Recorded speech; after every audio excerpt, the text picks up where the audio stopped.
right, we're back on. So we're just a little bit over time. We're just having a little bit of technical difficulties. So thank you, Lynn, for your patience.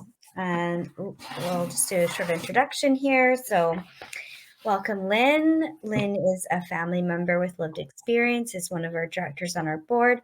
And Lynn is also a retired biologist with over 30 years experience as a habitat biologist with the BC Ministry of Environment and the nonprofit Habitat Conservation Trust Foundation.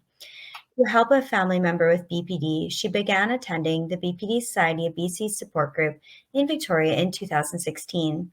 The experiences shared in this group and through attending 2 family connections workshops have deepened her commitment to supporting persons living with BPD and their loved ones.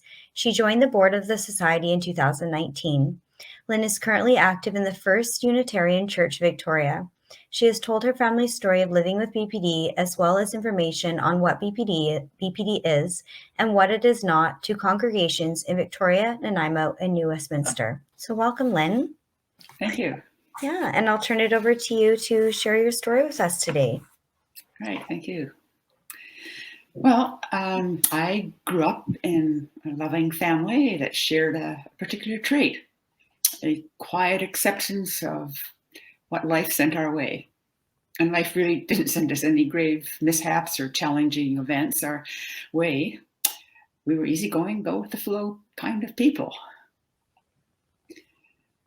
Over the years, I survived many bumps in the road with equanimity, and I became known by friends and colleagues as a calm, well-grounded person. Now, I'm telling you this because most of my life experience did not prepare me mentally or emotionally for what became the defining challenge in my life. All the same, the story I'm going to tell you is one of love, struggle, loss, and even growth. It started with falling in love, quite literally, love at first sight for me. Luminous brown eyes, big smile, almost bald. My daughter was 6 months old when I first met her in Guatemala City, where she was born. I had come to bring her home after the adoption papers were completed. Well, we bonded instantly, like super glue, unbreakable.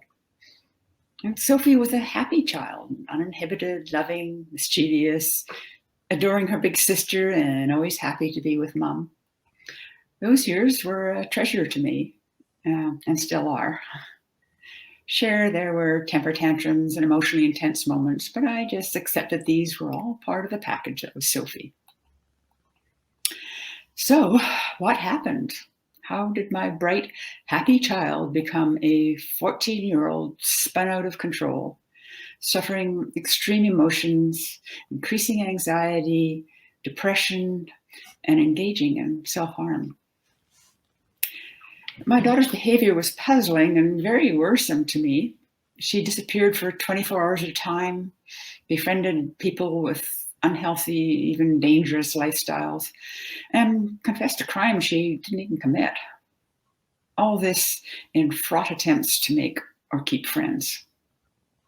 Not surprisingly then, she had difficulty keeping friends. These young people didn't understand her intense emotions, her fears of abandonment, or her desperate attempts to keep them close to her. This made her vulnerable to abuse, both emotional and physical. After increasing encounters with police, hospitals, and mental health professionals, a family counselor suggested that maybe she had borderline personality disorder. So I looked it up. Quote, borderline personality disorder, also known as emotional dysregulation or emotional regulation disorder, is a serious mental illness that centers on the inability to effectively manage emotions and thoughts. Most people who have this disorder cannot regulate their impulsive and sometimes reckless behavior and unstable relationships. End quote. So there were 9 criteria listed for BPD, and sadly, I recognized aspects of my beloved daughter in nearly all of them at some point. While many of us experience intense emotions at some point, Those with BPD suffer in a way that is more pervasive and profound, and they don't just grow out of it. Loving someone with BPD, as I discovered, can be tumultuous and challenging. As is common in people with BPD, to deal with her emotional pain, Sophie began self-medicating with a variety of drugs that inevitably led to an addiction disorder. And tragically, 5 years ago, in June 2017, Sophie succumbed to fentanyl poisoning. Another statistic in the more than 1,400 people who died of fentanyl poisoning in 2017. Only this time, the statistic was our Sophie, and she was just 17 years old. Sophie always wanted to help people who were struggling like her. So I'm sharing her story, which is also our family's story, to honor that desire and to help others understand this illness. I learned at the time that BPD is more common than schizophrenia and bipolar disorder combined. They say up to 6% of the population may have it. Yet, it is a highly stigmatized and misunderstood mental health problem. BPD behaviors are difficult to deal with. They alienate family, friends, and, believe it or not, health professionals. Until I began to understand a little bit about how BPD can affect a person's perception of themselves and the world around them, their behavior seemed manipulative, attention-seeking, and reckless. It's an unintentional, though desperate attempt to get their needs met. Their destructive and hurtful behaviors are a reaction to deep emotional pain. But BPD is not the sum total of who these people are. The same emotional traits that cause such difficulties have their positive side. People with BPD are often passionate, spontaneous, insightful, and deeply loving. Many have a super empathy and are capable of great compassion. It is not unusual for people who have learned to cope successfully with their BPD to enter helping professionals such as social workers, counselors, nurses, and yes, even doctors. You see, Sophie was not her mental illness. She had a big heart, an infectious smile, and a generous soul. For all the chaos she brought into our lives, she also brought great joy and an enduring love. Here's some of the things I learned from this fellow. It is said, our fortitude can astonish us. Most of us are stronger than we think. Still, I had to dig deep to find an inner strength I didn't know I had. I think parental love can often be the purest form of unconditional love, and I can tell you that for me, it was sorely tested at times. But fortunately for Sophie and me, that superglued bond was stretched out, but during lifetime did not break. The family counselor I talked to about the trouble Sophie and I were having advised me, if nothing else, maintain the relationship. Those words echoed in my mind and sustained me throughout all the difficult times my family experienced. Maintain the relationship. Now, I want to acknowledge that for many people, especially in adult relationships, the connection has already deteriorated to the point where it's just not possible to maintain it. And for these people, the healthiest approach may be to maintain the distance. Also, I want to stress the importance of self-care. You can't help your loved one if you are incapacitated by stress. We can only help our loved ones struggling with mental illness by first taking care of ourselves and setting healthy boundaries. Only then can we rise to the challenge of maintaining that relationship with our loved one. Or how else can we support them if we don't keep a connection?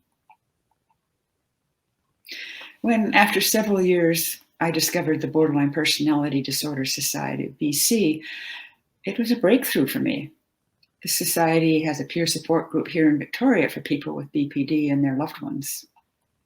Attending the Victoria meeting for the first time, I realized that Sophie and I were not alone in our struggle with her BPD. The Society provided information that finally gave me greater insights into my daughter's mental health challenges.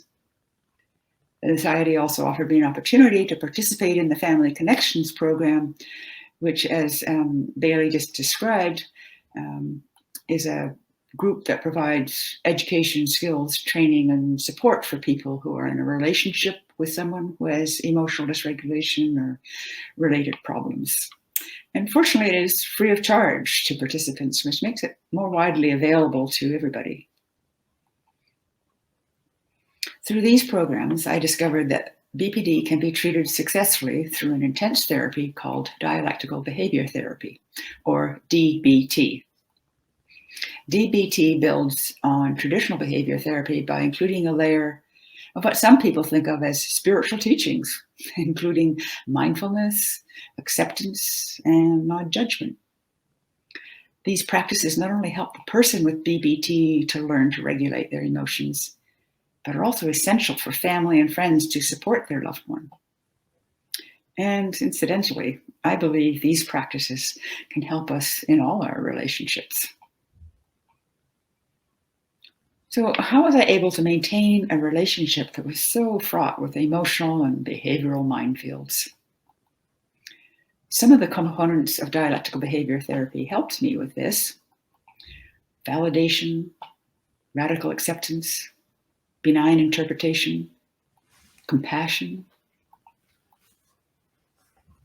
So start with how does validation work? When Sophie was in emotional pain, as her mom, I automatically wanted to make her feel better by saying calmly, "It's all right. You're going to be okay. Things will get better." But her distress would escalate. "Don't say that. I was just trying to help. What was I doing wrong?" Well, I was ignoring her feelings, what she was experiencing in the moment, and therefore I was invalidating her. She did not feel okay. Things were not all right, and she could not imagine right then that things could ever get better. What she needed in this moment was to know that I understood what she was feeling, not for me to try to fix things right then. Instead, when I would say with genuine concern, "You're really feeling hurt right now, aren't you? I'm sorry you're feeling so bad." Sometimes it was like a switch was turned off and she calmed right down. Her feelings were validated and she knew I was with her, really with her. So, when in the throes of their emotions, I found the three most helpful things to do are: 1, validate; 2, validate; and 3, validate. Well, we all have hopes and dreams for our children, but when BPD rose up and overthrew those expectations, that's when I realized I was going to have to accept a different path for my daughter. It required not just acceptance, but radical acceptance. Instead of fighting or denying the new reality, I needed to accept and then reevaluate my response to it. I had to accept the reality that my bright, inquisitive daughter was not going to be able to complete or even attend high school at all. In my world, that was pretty radical. When she decided to stay out all night, I couldn't control that. I had to radically accept that this was going to happen. Only then was I ready to negotiate that she would at least text or call to let me know she was all right, which she usually did. I found that once we accept reality for what it is, then it is possible to make changes and move forward. In my relationship with Sophie, I tried very hard to embrace the concept of benign interpretation. This is essentially being non-judgmental, not thinking in terms of good or bad. For a parent struggling with a teen for whom bad things often did happen, it was difficult not to jump to conclusions, not to berate her for her not so good decisions. It was my fear that would lead me to express anger or frustration and blurt out accusations. But by interpreting her actions benignly, I found that I could create a brave space for us to continue to be open with each other, to maintain our relationship. And finally, Sophie taught me to broaden the boundaries of my own compassion, to include the troubled and troubling young people she sometimes brought home as friends. Kids struggling with difficult family situations and often also trying to cope with an addiction disorder. I developed a greater appreciation for all those people who may speak or act strangely or hurtfully, that they are struggling with their own tribulations. I try to remember that, especially when someone does or says something hurtful or what I might consider wrong-headed. Everybody has something they're dealing with, right? Almost as tough a hurdle to surmount, I learned, and I'm still learning all this, to have compassion for myself. As inadequate as I felt at times, I really was doing the best that I could under very difficult circumstances. Aren't we all, really? I like to draw on the wisdom of the Dalai Lama. He says, if you want others to be happy, practice compassion. If you want to be happy, practice compassion. And that brings me to the end of my story from my family's struggle with BPD. And thank you, Bailey, Deb, and everyone at the BPD Society of BC for inviting me to share my story with you here today. Thank you, Lynne. Thank you so much for sharing your story and for all the work that you do by sitting on the board and for sharing your experience, with the community. I think it's super important to share what BPD is and what it's not. And I think that by sharing our story that we reduce stigma and allow family members to access resources in the community and to know how to support the family members better. Yeah, I think that's really important. I was just gonna see here. So you spoke a little bit about what support or information you access as a family member that may have been available, or maybe want to speak to what maybe was not available at the time. Could you want to speak a little bit to like what you found helpful as a family member, or what maybe you found that wasn't available in the community, and what maybe family members are like looking for resources in the community? Like, what did you find most helpful? Well, my major resource was the BPD Society at the support groups, when you folks had these big long tables with row after row of printouts of different studies and people's stories, personal stories, and scientific studies, all that. And having a science background, I really appreciated those studies, but I also appreciated the personal stories. And then I also, I did what I guess everybody, but I Googled and looked at resources online. And I know that there's some caution you have to take with that. So as for the real gap for me and all my struggles, we were very fortunate to have had a good family counselor. We were never able to really get connected with a psychiatrist or a diagnosis. But what I was hoping for Sophie was, she had the addiction issues and she had BPD issues, and I asked my family doctor if there was a psychologist, psychiatrist that could help. He called around to a number of them, and he said, Lynne, they all said the same thing, that she has to get her addiction issues under control before we can help her with her mental health issues. And she couldn't get her addictions under control because she didn't have help with her mental health issues. And then sometimes when you call there, then they say that the opposite, you have to get the mental health under control. Exactly. And it was a vicious circle of not helping. Yeah. I mean, I believe things are a little bit better now, that there is a bit more of an attempt to the treat people. yeah, that wholeness, and that was what was missing from our experience, for sure. Yeah, and I think there's still a misconception out there about that. There isn't the ability to diagnose youth or adolescents with BPD or treat youth with BPD traits. And there is dialectical behavioral therapy for adolescents. There's a lot of research out there now. I have training in DBTA, and so it is possible, but there is such a huge lack of resources, and the wait lists are very long.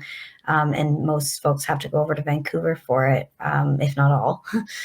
So that's something that we're actually in the midst of fundraising for, is to help bridge that gap, because I'm sure that it was, thinking back to where we were 5 years ago, let alone where we are now, to that misconception still about diagnosis and treatment for adolescents with BPD or BPD traits. So, yeah, well, that's what most of the professionals told me, is that, well, she's still a teenager, she's still a teen, so this, I guess, again, sort of the idea that she'll probably grow out of it, or we don't want to make any big assumptions, and right. yeah, that was not helpful.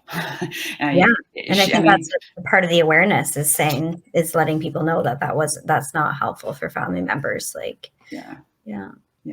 I did also belong to a parent support group through Big Brothers and Big Sisters, for parents having problems with their teens, and that was helpful to some extent, but because it wasn't dealing with BPD or DBT, it could only help to a certain amount. Right. Yeah. I remember when I was younger and going through difficulties with my emotions, and it was really difficult for my parents to access services, because they would always say, "We just don't know what to do with your child. Like, it's just too extreme. Like, the behaviors are too extreme for the difficulties. Like, we're just dealing with, like, general anxiety or something. It was exactly." Yeah. And especially within like school systems, like sometimes it's just too extreme, the level of behavioral difficulties. Right. Mm. Yeah. It's if somebody had connected all the dots and helped us right at the beginning, when she was about 14, when things really sort of was spiraling out of control. Early intervention. Intervention, she might still be with us today. That's kind of the way I feel. Yeah. That's a very powerful statement. Mm-hmm. Yeah, I think early intervention is key, and I think that's why it's important to not make those statements about that it's not possible to have diagnosis and treatment at a young age, because I think there is a lot of prevention, whether it be trauma that people go through because of the behaviors or the situations that people get into. So there might be some prevention of like traumatic experiences or something that at early ages.